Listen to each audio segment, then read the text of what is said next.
আমরা সকলেই মনে করি যে আমাদের জীবনে কখনো কখনো কোনো না কোনো স্থানে প্রেম হয়েই থাকে। সেটা মাতা পিতার আর সন্তানের প্রেম হোক, জ্ঞানীর জ্ঞানের সাথে হোক, কোনো শিল্পীর নিজের শিল্পের সাথে হোক, ইত্যাদি ইত্যাদি। কিন্তু বাস্তবে এটা কি সত্যি প্রেম? মোহও তো হতে পারে। এবার আপনারা জিজ্ঞেস করবেন, প্রেম আর মোহর মধ্যে পার্থক্য কি? পার্থক্য হলো বন্ধনের। যে আপনাকে বাঁধে তা হলো মোহ, প্রেম নয়। প্রেম সেটাই যে আপনাকে মুক্ত করে উন্নয়নের দিকে পাঠায়। চলুন আপনাকে একটা উদাহরণ দিই। কিছু মাতা পিতা নিজের সন্তানকে কোনো অন্য নগরীতে পড়তে পাঠাতে পারেন না। নিজের সন্তানকে তার বন্ধুদের সাথে খেলতে দিতে পারেন না। চিন্তা করেন যে তাদের সন্তানের যাতে কষ্ট না হয়, আর তাই জন্য তাদের বেঁধে রাখেন। এটা প্রেম নয়, এটা মোহ। কারণ যদি এটা প্রেম হতো তাহলে ওনারা চাইতেন যে সন্তান মাতা পিতার আশ্রয় থেকে বেরিয়ে এই সংসারকে দেখুক, তাকে বুঝুক, আর তার থেকে জ্ঞান অর্জন করুক, নিজের অভিজ্ঞতার থেকে শিক্ষা নিয়ে নিজের একটা ব্যক্তিত্ব বানাক। মনে রাখবেন, মোহ থেকে ভয় জন্ম নেয়, আর প্রেম থেকে শুধুই আনন্দ। সেই কারণে বাঁধবেন না, মুক্ত করুন, কারণ এটাই প্রেম। রাধা রাধা। বাবুল গাছ কত বিশালাকার হয়, পিপুল গাছও বিশালাকার হয়। কিন্তু আপনি কি কখনো ভেবে দেখেছেন যে কেন বাবুল গাছ কেটে তা ব্যবহার করা হয়, আর কেনই বা পিপুল গাছকে পুজো করা হয়? এই জন্যই, কারণ পিপুল গাছ তার নিচে বসে থাকা পথিককে ছায়া প্রদান করে, নিজের ডালে অসংখ্য পাখিদের আশ্রয় দিয়ে থাকে, কাউকে কাঁটা ফুটিয়ে দূরে সরায় না, বরং তাকে শীতল ছায়া দিয়ে তার ক্লান্তি দূর করে। এই সংসারে যদি আপনি সম্মান পেতে চান তবে পিপুল গাছের মতোই হতে হবে। কিছু দিতে শিখুন, আনন্দ, সুখ, শীতলতা দান করতে শিখুন, আর কাঁটার মতন কাউকে কখনো কষ্ট দেবেন না। সম্মান স্বয়ং হেঁটে আপনার কাছে আসবে। আর মন প্রসন্ন হয়ে বলবে, রাধা রাধা। আমরা সকলেই সময়ের গুরুত্ব বুঝি। সময় আমাদের তৈরি করে, আর সময়ই আমাদের নষ্ট করে দেয়। কখনো ভালো সময় আসে, আর কখনো ভীষণ খারাপ সময় আসে। তবে আশ্চর্যের বিষয় এটাই যে সব জেনেও আমরা সময় নষ্ট করি। মনে রাখবেন, সময় শুধু বয়ে যায়, কখনো ফিরে আসে না। তাই ভালো সময় আসার অপেক্ষায় সময় নষ্ট করবেন না। যাই করবেন আজ, এক্ষুনি, এই মুহূর্তে শুরু করুন। তা সেটা কাউকে আনন্দ দেওয়াই হোক বা নিজেকে বদলানোর চেষ্টা করা হোক, যাই হোক না কেন, বিলম্ব করবেন না। কারণ সময় শুধুমাত্র তাকেই সঙ্গ দেয় যে সর্বদা সময়কে সম্মান করে। রাধা রাধা। কথায় আছে, সবকিছু সীমা থাকে, মুশকিলের, কষ্টের, সংকটের, অন্ধকারের। যার কোনো সীমা নেই তা হলো কেবলমাত্র কঠোর পরিশ্রমের। আপনি নিশ্চয়ই দেখেছেন, রাত্রি যতই অন্ধকারময় হোক, তারারা পরিশ্রম করে তার সাথে লড়তে থাকে, আর অবশেষে সকাল হয়েই যায়। ঝড়ে পাখিদের বাসা ছিন্ন বিচ্ছিন্ন হয়ে যায়, কিন্তু পাখিরা নিজের পরিশ্রম দ্বারা তা আবার বানিয়ে নেয়। কারণ যা সীমিত তাকে অসীমের কাছে হারতে হয়, আর পরিশ্রম অসীম। রাধা রাধা। প্রবাহিত নদী কত সুন্দর হয়, বলিষ্ঠ হয়, যেদিক দিয়ে বয়ে যায় সেখানে এক নতুন জীবন প্রদান করে, ধরণীকে উর্বর করে, আকাল দূরে রাখে। আর হয়তো এই জন্যই নদীকে মায়ের মতো পুজো করা হয়। কিন্তু আপনি কি কখনো ভেবে দেখেছেন যে নদীর জন্ম কি করে হয়? এ কি শুরু থেকেই এমন বিশাল আর খরস্রোতা হয়? না, বৃষ্টির ছোট ছোট ফোঁটা একসাথে সম্মিলিত হয়ে এক সূক্ষ্ম ধারা তৈরি করে, আর সেই ধারাগুলি পর্বতের বরফ কেটে তাদেরকে গলিয়ে জলপ্রপাত হয়ে ঝরে পড়ে পাথরের সাথে ধাক্কা খেয়ে তারপরেই সে নদী হয়ে ওঠে। ঠিক সেইভাবেই এত সহজে কেউ মহান হয়ে ওঠে না। ছোট ছোট চেষ্টা মিলে এক বিশাল ব্যক্তিত্ব তৈরি করে। তাই জীবনে সর্বদাই চেষ্টা করতে থাকুন। অস্তিত্ব নিজে থেকেই প্রকাশ পাবে। রাধা রাধা। কখনো কখনো আমরা নিজের মা বাবার ওপর কতটা রেগে যাই, মনে করি ওনাদের মন আমাদের দিকেই নেই। আমরা ভাবি ওনাদের কাছে আমাদের কোনো অস্তিত্বই নেই, আর তাই আমরা রেগে যাই। কিন্তু আপনি কি কখনো এমন অনুভব করেছেন যে আমাদের চোখ দিয়ে আমরা আমাদের নাক কখনো দেখতেই পাই না, কারণ তা চোখের ভীষণই কাছে থাকে, দুই চোখের মাঝখানে। কিন্তু যখন কেউ মুখে আঘাত করে, হাত সর্বপ্রথম নাককেই সুরক্ষিত করার চেষ্টা করে। মাতা পিতাও অনেকটা এরকমই হয়। আপনার ভালোর জন্য, আপনার সুরক্ষার জন্য তারা সবসময় তৈরি। তাই তাদের প্রেমকে কখনো সন্দেহ করবেন না। আবশ্যক নয় তাদের প্রেম আপনি সবসময় স্পষ্টভাবে দেখতে পাবেন, কারণ এই এক এমন প্রেম যা সর্বদাই আপনার সাথে ঢাল হয়ে আপনার রক্ষা করতে থাকবে। রাধা রাধা।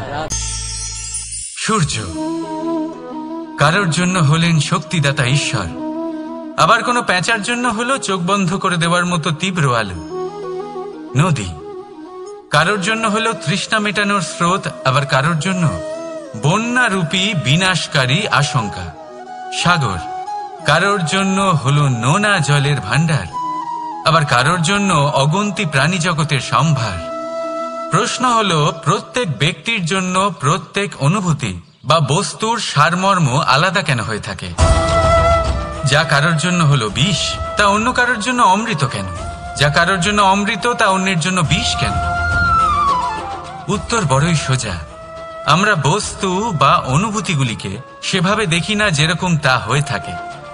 আমরা বস্তু বা অনুভূতিকে সেভাবে দেখি যেরকম আমরা হয়ে থাকি। এবার এর উপায় কি হতে পারে? নিজেকে পরিশুদ্ধ করুন, সব কিছুই শুদ্ধ হবে। রাধা রাধা। প্রেম, ঘৃণা, এই দুই হলো একই শব্দ। কিভাবে? দেখুন না, দুটোতেই আড়াই অক্ষর রয়েছে। দুটোই হলো সেই অনুভূতি যা আমাদের মনের সাথে জড়িত, আর এই দুই অনুভূতির সাথেই জড়িত মানুষ আমাদের জন্য গুরুত্বপূর্ণ। পার্থক্য শুধু এটাই যে প্রেম পায় সম্মান আর ঘৃণাকে করা হয় অবজ্ঞা। এরকম কেন? কারণ প্রেম হলো সেই অনুভূতি যেখানে মানুষ সব কিছু দিয়ে দিতে চায়, সব কিছু লুটিয়ে দিতে চায়। সেখানে ঘৃণা হলো এমন অনুভূতি যেখানে মানুষ সবকিছু কেড়ে নিতে চায়, সবকিছু জিতে নিতে চায়। তাও প্রেমের অনুভূতি কখনো আপনাকে হারতে দেয় না, আর ঘৃণার অনুভূতি কখনো আপনাকে জিততে দেয় না। এবার কি করবেন আপনি? একটাই জীবন। ঘৃণার সাথে বাঁচবেন নাকি প্রেমের সাথে? আমি তো প্রেমকেই চয়ন করব। রাধা রাধা।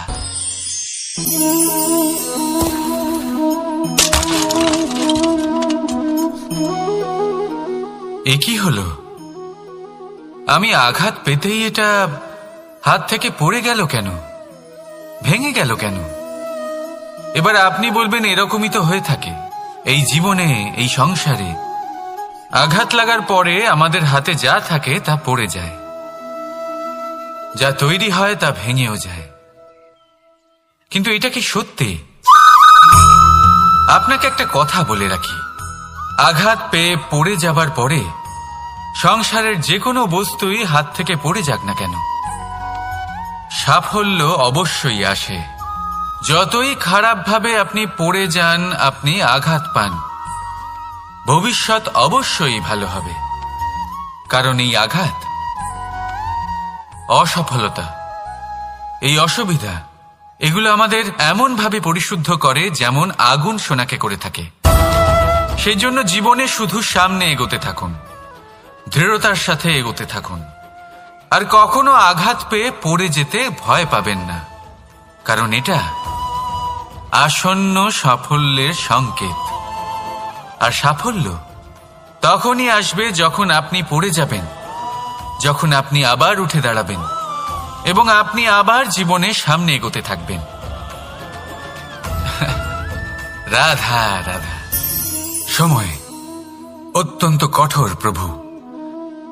আপনি অনেক লোককে এটা বলতে শুনে থাকবেন, আমার কাছে এত সময় নেই, এই কাজে আসলে অনেক সময় লেগে যাবে, এই বিষয়ে ভাবার জন্য আমার সময় লাগবে। আচ্ছা, আমি আপনাকে একটা কথা বলে রাখি, যদি আপনি এটা নিশ্চিত করার জন্য বেশি সময় নিয়ে ফেলেন যে আপনার কি করা উচিত, তাহলে সময় এটা নিশ্চয়ই করে নেবে যে আপনার সাথে কি করা যেতে পারে। কারণ এই সময় এ কিন্তু অত্যন্ত কঠোর। যতক্ষণ আপনার সাথে রয়েছে এর সমাদর করতে শিখুন, এর সম্মান করতে শিখুন, এর সদ্ব্যবহার করতে শিখুন। যদি এরকম না করেন তাহলে এই সময়ের নিজেকে আর আপনাকে বদলাতে অধিক সময় লাগবে না। তাহলে আসুন, এবার সময় এসে গেছে ভালোবেসে বলার রাধা রাধা। এই পাথর দেখছেন আপনি, নদীর তলদেশে পাওয়া যায়। প্রয়াস করতে থাকে যাতে নদীর জল প্রবাহকে আটকাতে পারে। আটকাতে কি পারে? কখনোই নয়, বরং তার ধারালো কোণাগুলো মসৃণ হয়ে যায়। এবার এ থেকে কি শিক্ষা পাওয়া যায়? এর থেকে এটাই শিক্ষা পাওয়া যায় যে ব্যক্তি দৃঢ়তার সাথে জীবনে শুধু আগে এগোতে থাকেন না থেমে, তিনি না শুধু নিজের লক্ষ্য প্রাপ্তি করতে পারেন, বরং নিজের পথের সমস্ত বাধার অস্তিত্বই পাল্টে দিতে পারেন। তাহলে আপনি কি হতে চাইবেন? সেই ব্যক্তি যিনি নিজের বাধাকে দূরে ঠেলে আগে এগোতে পারেন, নাকি সেই ব্যক্তি যিনি অন্য কারোর পথে বাধা হয়ে থেকে তার নিজের অস্তিত্বই হারিয়ে ফেলেন? সিদ্ধান্ত হলো আপনার। রাধা রাধা।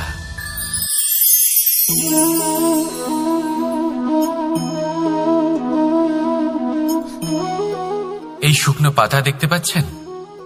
এটা কখনো গাছের ডালে ছিল, সবুজ তরতাজা, বৃক্ষকে পুষ্টি দান করত।